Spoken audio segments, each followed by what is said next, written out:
Brother Asad, how are you? I'm good, alhamdulillah. How are you, Sheikh? Alhamdulillah, I'm well. It's been a while since we had an episode of TBN. My son recently got married. We've been a bit busy, but alhamdulillah, we're back now. Alhamdulillah, there's been a lot happening. Yeah, Sheikh, we have seen a change of narrative worldwide, a change of response towards Israel worldwide. I mean, we're seeing a lot of European nations who were not talking about Israel before, wouldn't want to talk about the genocide, but right. now they're actually using the words that we wanted them to use like 2 years ago. It's taken them, as you quite rightly said, it's taken them about 20 months.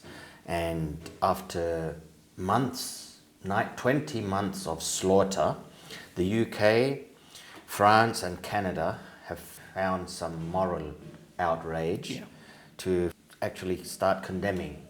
But what have they been condemning? One is the starvation of Gaza, and they've denounced attacks on civilians, saying civilians must be, protected. And they even warned of consequences, But what are those consequences? Suspending trade talks, Is this enough meaningful action? Yeah, I mean, first of all, if you see all the headlines that are coming out from the Western news, they're not condemning the killing that Israel is doing in Palestine. They're not condemning the bombing campaigns that are being run. They're only talking about, and they're only condemning the aid that is being stopped in Israel. In another word, if you want to say it bluntly, they don't want to stop people being killed. They just want Israel to kill the people, but fill their tummy first. So it's something like that. The outrage, you're saying, is more about the lack of aid getting through, the starvation tactics. Yeah, that's there. Look, there's a couple of things that we have to highlight here. Is this really a sudden moral awakening by these Western countries, or is there some self-interest behind this? Why the sudden moral outrage after you've witnessed and you've been whitewashing the crimes of Israel for the last 20 months? Why the sudden moral outrage of these countries? There's something else, it seems, behind the scenes. So if you see what happened in the elections in US and UK, strong political governments were ousted because they were supporting Israel and they were not giving any margin to the Palestinian agenda. They were not talking about the people who were supporting Palestine, even in their own country. So that was a big one of those points why they lost their governments and they lost politically. Now, what I think what they are doing is they want to win the other side's votes as well. So even they are supplying weapons. I mean, no one has stopped supplying weapons to Israel. Correct. Even while they are condemning, it's hollow talk, we say. It's no real meaningful action. They're just playing the condemnation game. Like Piers Morgan, he likes to condemn. Do you condemn Hamas? So what? You condemn Hamas. So what? You've condemned Israel. Has it affected the lives of the Palestinians in Gaza? Are they now being protected? No. Even while you were condemning, bombs were being rained upon Gaza.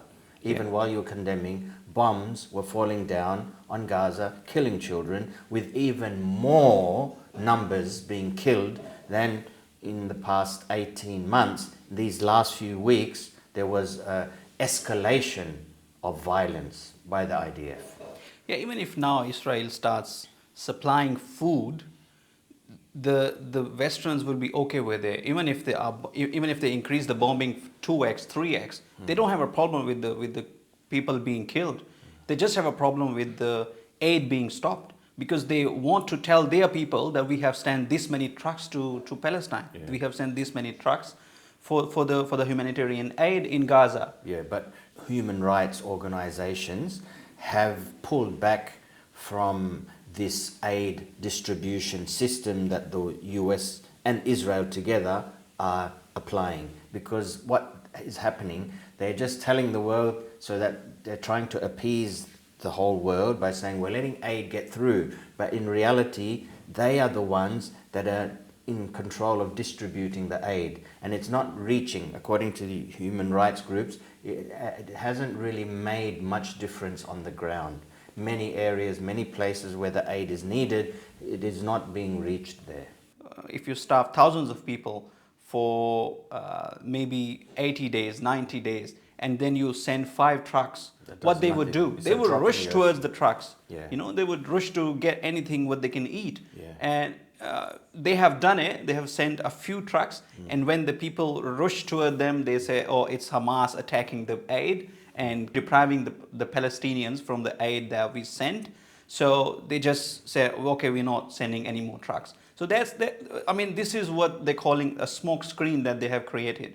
They have sent a few trucks, and then, you know, that's the ultimate response. If I'm hungry for 90 days, I would try to get anything that I can eat. Yeah, no, definitely. It's a fair point. So there's other things also happening. There's tensions between the US and the EU. Yeah? And we also know that Gaza is sitting upon 1.6 trillion cubic feet of gas reserves, according to research. Yeah? So what happens when Israel occupies Gaza? Of course, Israel and US will benefit from Gazans' oil resources. Now, perhaps the EU is pushing back and trying to do something, making sure that they also get a slice of the cake. That's why they're pushing against the US. Who knows? There's other reasons behind this. This sudden moral awakening by these European countries and Canada could be due to a few reasons. You know, public opinion is shifting towards Gaza. Many people just can't tolerate it anymore. Shocking civilian casualties. Yeah. So this has provoked outrage. You have seen hundreds and thousands of people demonstrating and protesting throughout the world. So perhaps this is a bit of damage control by them, trying to protect their legacy. And it could also have legal implications. Let's not forget, the ICC and the ICJ have issued arrest warrants and made statements that Israel is plausibly committing a genocide. This could mean that those countries are complicit. Those Western countries that have been supporting Israel, you have been covering them, giving them diplomatic cover for the last 20 months, and you expect us now to believe your moral outrage. At the end of the day, until we see meaningful action being taken on the ground that results in Palestinians' lives being protected, hospitals being restored, and aid getting in, and some semblance of normality in the lives of the people of Gaza, this condemnation does not mean much at all. Sheikh, what do you think this will widespread? For now, for the last 20 months, this Palestine genocide, they call it war, but it's technically not a war. Yeah, to even call it a war is misleading. To even call it a conflict is misleading, because you have a superpower, a nuclear power with armies and tanks and jet fighters against a population that just has makeshift weapons that they make themselves. Yeah.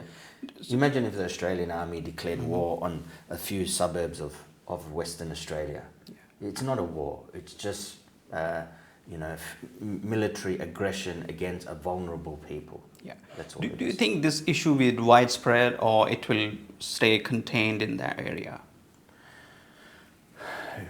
Widespread in the sense that other countries get involved? Yeah. At the moment, the other countries are very much in support. You saw what happened when Trump, who represents a country, the president of a country that has facilitated the country itself, even prior to Trump's second term, that country is the one that has aided weapons. They are not a neutral broker. They are up to their necks in this genocide, because Israel could not perpetrate a genocide against the people of Gaza without US weapons, without US backing, without US diplomatic cover. and without the US veto in the UN resolutions.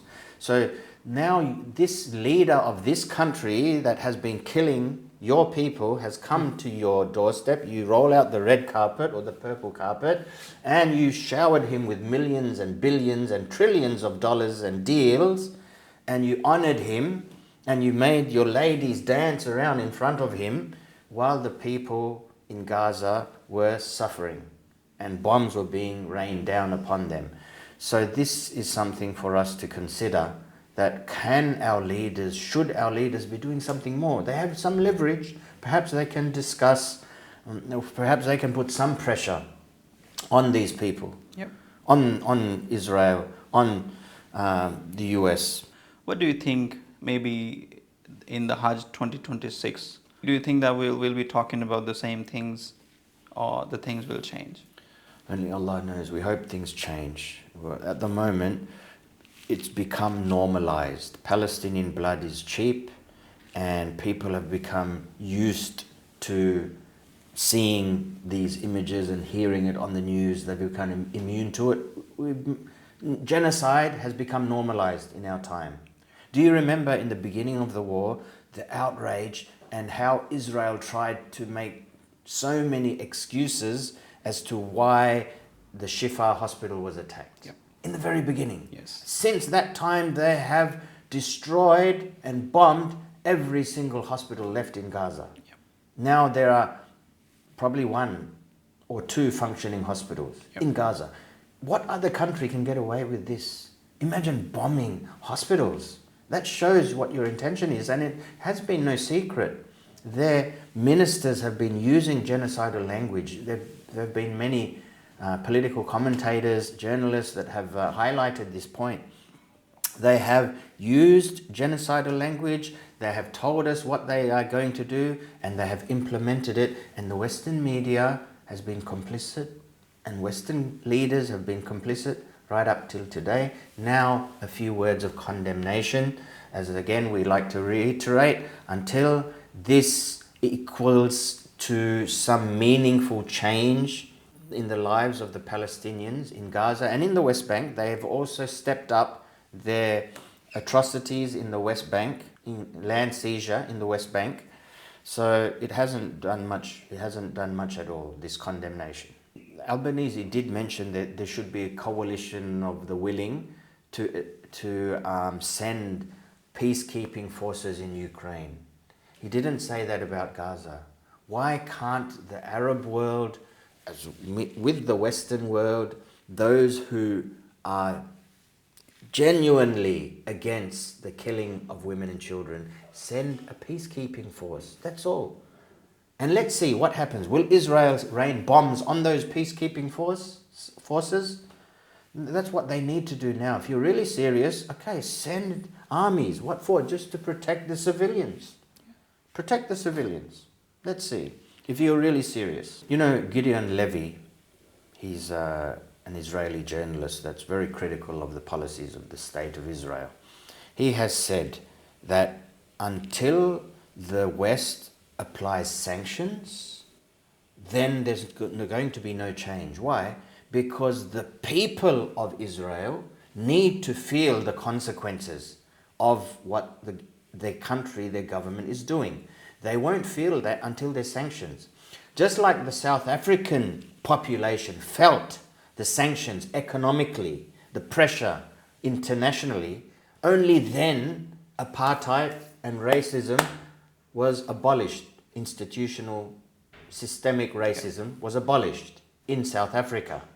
Now, that same method must be applied to Israel. Until they feel pressure economically, economic sanctions, international pressure against them, only then they will force and put pressure on their governments to stop this killing, stop this genocide. Look what happened in Afghanistan, right? There was no hesitation whatsoever in sanctioning Afghanistan, the Taliban.